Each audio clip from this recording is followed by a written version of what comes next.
امام محمد باقر علیہ السلام فرماتے ہیں کہ اگر مومنین جانتے کہ امام حسین علیہ السلام کی زیارت کا کتنا ثواب ہے تو وہ تعجب اور شوق سے جان دے دیتے۔ امام جعفر صادق علیہ السلام فرماتے ہیں کہ قیامت کے دن امام حسین علیہ السلام کا ایک زائر 100 لوگوں کی شفاعت کرے گا، ان لوگوں کی شفاعت کے جن پر جہنم کی آگ واجب ہو چکی ہوگی اور جو مصرفین میں سے ہوں گی۔ امام حسین علیہ السلام کی زیارت کا یہ ثواب ہے، اتنا اجر ہے، تو کیا اس وقت کے کرونا کی وجہ سے لوگ زیارت پر نہیں جا سکتے؟ تو کیا لوگ اس ثواب سے محروم ہیں؟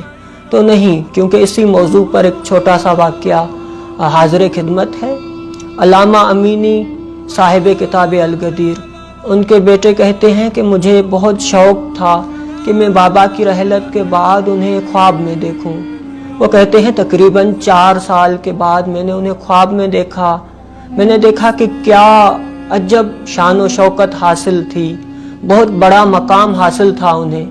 تو میں نے ان سے پوچھا کہ کس وجہ سے آپ کو یہ مقام حاصل ہوا ہے؟ کیا کتاب الغدیر لکھی اس وجہ سے، یا امام علی علیہ السلام کے نام سے لائبریری بنائی اس وجہ سے، یا باقی خدمات کی وجہ سے؟ تو وہ کہتے ہیں کہ بیٹا نہیں، مجھے امام حسین علیہ السلام کی زیارت کی وجہ سے یہ مقام حاصل ہوا ہے۔ تو ان کے بیٹے کہتے ہیں کہ بابا ابھی ایران اور عراق کے آپسی تعلقات ٹھیک نہیں ہیں، لوگ زیارت پر نہیں جا سکتے، تو کیا لوگ اس فیض سے محروم ہیں؟